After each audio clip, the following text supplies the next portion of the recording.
A saúde é o seu bem mais valioso. Depois que tudo passar, você fará novos planos.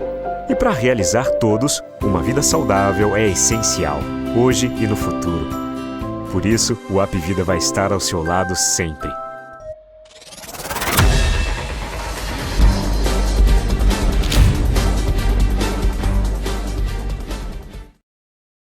Ei você, leitora do Portal do Holanda, eu sou Humberto Amorim e depois de um longo e tenebroso período, nós estamos com muita alegria e muito entusiasmo de volta ao estúdio do Portal do Holanda para apresentar a primeira entrevista pós-pandemia e lá se vão mais de 100 dias. Mas a gente quer começar agradecendo pela nossa volta e voltamos com alegria porque temos a honra de receber hoje para falar sobre este período que se estende agora na nossa frente, que é o período das eleições municipais 2020. E nós trouxemos então o presidente, né, do Tribunal Regional Eleitoral do Estado do Amazonas, o desembargador que muito nos honra com a sua presença, Aristóteles Turi.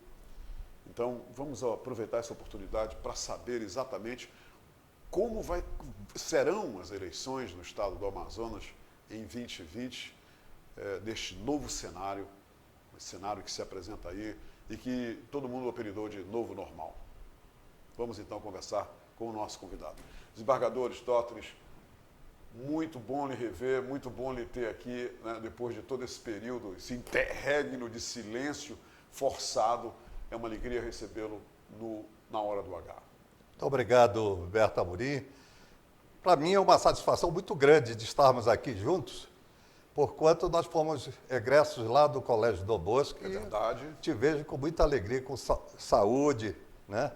Estarmos aqui para responder às perguntas que forem formuladas por você e por quem quer que seja os eleitores dessa nossa cidade, com relação ao nosso pleito de 2020. Desembargador, nós temos aptos a votar no estado do Amazonas 2,5 milhões de eleitores. Qual é, na sua opinião, neste novo cenário pós-Covid, o grande desafio para o TRE do estado do Amazonas nas eleições municipais de 2020? A nossa preocupação principal com relação da justiça eleitoral é a de que o pleno exercício do voto, o exercício da cidadania, possa ocorrer com riscos mínimos à saúde dos eleitores. Essa é mais importante. Em outras palavras, eu poderia dizer que se busca garantir a democracia, né, por intermédio de quê? Do voto. Somente através do voto podemos garantir a democracia. Observando o quê? Nesse caso, a novidade as condições sanitárias adequadas para o exercício desse voto, deste pleito. Então, nós temos que observar isso. É preciso ressaltar, o Tribunal Regional Eleitoral do Amazonas já estava organizado para realizar as eleições, preparar as eleições, levando em consideração o dia 4 de outubro, que era a data anterior, né, antes da resolução 107, que fez a mudança, né? Prorrogou a eleição. Então, nesse caso, mesmo com a postergação daquelas datas que foram realizadas, nós estaremos preparados, absolutamente preparados, inclusive com a adoção de protocolos sanitários. Isso é que é mais importante. E na prática, esses protocolos sanitários, você pode citar alguns? Posso que o eleitor deverá observar em termos desse novo normal e no comportamento dele para se resguardar contra a infecção? Perfeito. Nós estivemos ontem numa reunião com o presidente do Tribunal Superior Eleitoral, ministro Barroso. Nós estávamos num encontro de presidentes regionais de todos os tribunais regionais eleitorais do Brasil. O colégio, que nós temos o colégio, foi o segundo encontro, e ele discursou com relação a esse procedimento, esses protocolos sanitários. Sim. Então, ele fez ver a todos que nós não podíamos, de tão pouco tempo, realizarmos aquelas licitações para que nós pudéssemos adquirir os equipamentos de segurança. Então, o que ele fez? Ele jogou e solicitou a pessoal, entidades privadas, né, não vinculadas ao tribunal, a doação de todos esses equipamentos. E foi conseguido? Com certeza, com certeza. Nós temos equipamentos aí, tem proteção de rosto, as máscaras isso para toda a equipe que vai trabalhar. Toda a equipe vai ter esse protocolo atendido, né? Com segurança, álcool gel. O eleitor que chegar na sessão eleitoral, ele vai, na entrada, fazer a sua asepsia. Exatamente. Ele vota e quando ele retornar, ele novamente será higienizado.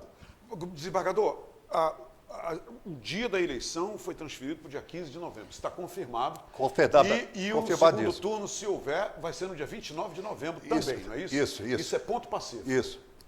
Então, não tem nenhum problema que nós temos já preparados, o Tribunal Eleitoral já está preparado para isso. Quer dizer que se a eleição fosse depois de amanhã, o Tribunal está pronto para responder isso. Você se lembra daquela eleição que nós tivemos que fazer após a cassação de um mandato? Sim, aquele mandato tampão, né, que apareceu. Sim. Então, a nível estadual, né, nessa Amazônia continental, nesse Amazonas continental, nós realizamos menos de 90 dias o preparo. E isso que o senhor falou, desembargador, essa segurança toda, esse a cuidado, logística é também para o interior do estado? Nós estamos Sim, falando tudo. em todo o estado do Amazonas, não é só na capital, não. Engraçado que interessante é que o ministro asseverou a todos nós de que muitas entidades estão envolvidas nisso, inclusive de transporte, logística, para trazer esse material para o Amazonas, para todos os estados brasileiros. E essa distribuição no Amazonas também é um grande desafio, né? Vai ser. Urnas e tudo mais. Sim, mas isso nós vamos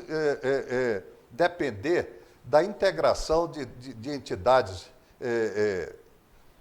públicas, como o Exército, né? a Marinha, a Aeronáutica, Polícia Militar, Polícia Federal, todos têm colaborado com o êxito das nossas eleições. Desembargador, falando agora da parte mais que envolve a legalidade, os ilícitos, de que forma o TRE se preparou também para lidar com, por exemplo, fake news, os ilícitos, de que forma o departamento de TI do TRE se preparou para dar combate, porque nós sabemos que estão preparando aí muita coisa falsa para iludir o eleitor, enganar o eleitor. Como isso será combatido, desembargador? Isso. O objetivo da Justiça Eleitoral não é esse. Ela vai combater. Como? Nós temos as entidades. O Ministério Público Eleitoral, através das denúncias formuladas por partidos e por eleitores, que levarão ao conhecimento do Ministério Público Eleitoral, né, que proporá a ação cabível, juntamente ao juiz eleitoral daquela cidade, em cada um dos municípios. Quer dizer, haverá por parte da Justiça Eleitoral... Sim, observação, claro. Atentos a essas fake news e tudo mais. Muito atentos com relação às fake news. Nós combatemos, eu fui vice-presidente na gestão do desembargador João Simões, e nós combatemos veementemente as fake news. Né? É difícil você trabalhar com fake news. Claro. A fake news existe desde a pré-história, né? É verdade. Não é verdade? Mas nós temos combatido. Né?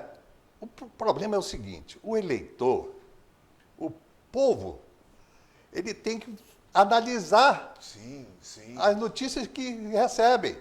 Se elas são verdadeiras, ela não pode lançar. Acreditar em tudo que lê, Perfeito. assim, de supetão. Então joga logo para o outro que sem saber da veracidade daquele fato, daquela notícia. Né? Com a fonte. Exatamente. Desembargador, uma coisa muito interessante. As convenções dos partidos devem acontecer agora no dia 31 de agosto. Isso. Então a onda agora toda é pré-candidato. Todo mundo é pré-candidato. Muito bem. Eu gostaria que o senhor esclarecesse o seguinte, baseado aqui numa pergunta que veio do interior do Estado. Olha a pergunta que eu recebi para o senhor. Pode haver lançamento de pré-candidatura, desembargador, antes da convenção do partido? Aqui em Presidente Figueiredo, querem fazer lançamento dos pré-candidatos a vereadores antes da convenção. E alguns estão achando, alguns pré-candidatos que estão espertos, e eles é que estão fazendo a pergunta para o senhor. Eles estão com incerteza e querem que o senhor se posicione sobre isso. Eles estão dizendo, e alguns pré-candidatos estão achando que lá na frente podem ser impugnados por estar fazendo gastos e aglomeração de pessoas indevidamente.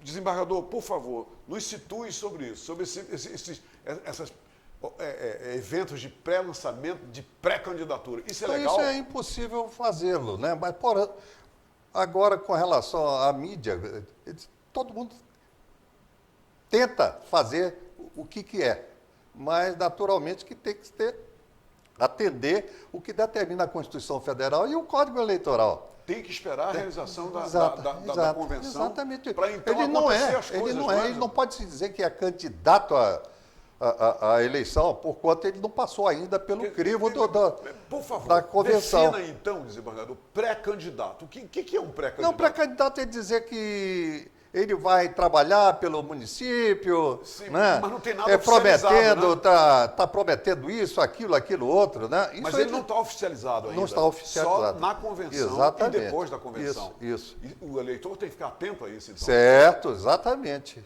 Entendeu? Então, nós temos, para combater essa situação, ele tem a oportunidade de procurar o Ministério Público Eleitoral da cidade, sim. Cada município tem o seu promotor eleitoral, né?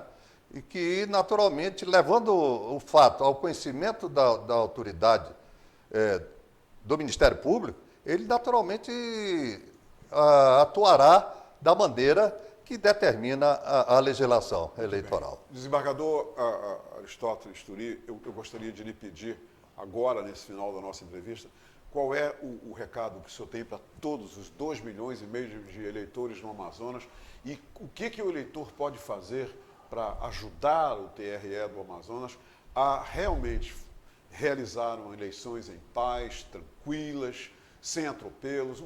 De que forma o eleitor pode contribuir para que tudo ocorra da forma que o TRE quer, que o senhor quer, que a sua equipe quer, que são eleições na paz, pela paz? Eu recomendo que o eleitor não faça aglomeração no dia da eleição, porque nós estamos ainda numa pandemia. Sim.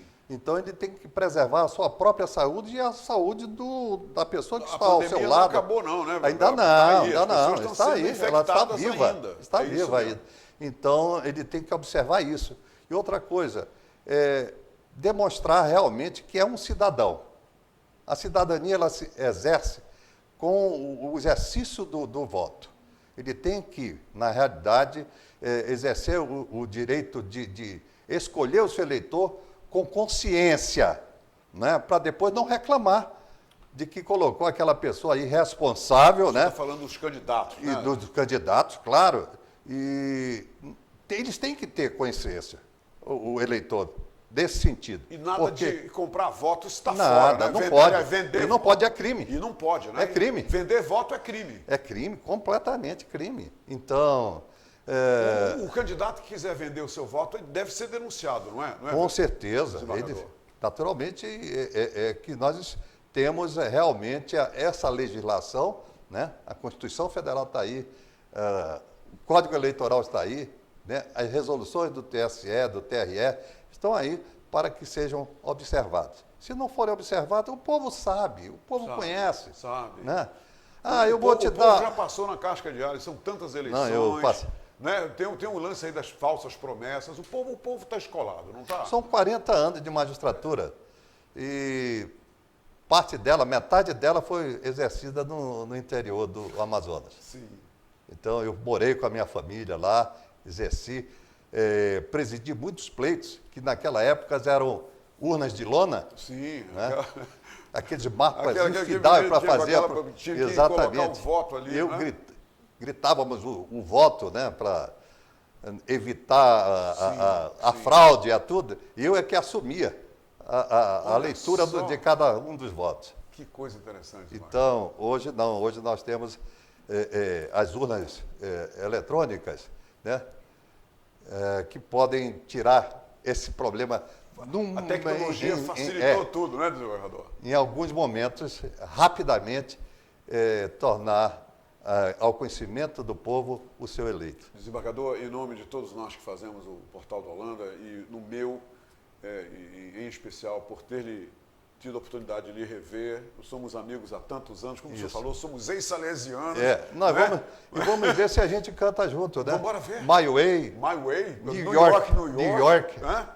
Tá combinado. Tá bom? Combinado. Desembargador, Tá bom? muito obrigado pela entrevista. Foi um prazer. Um grande abraço para você. Revê-lo e entrevistá-lo. Nós estamos à sua disposição. Obrigado, querido. Muito obrigado.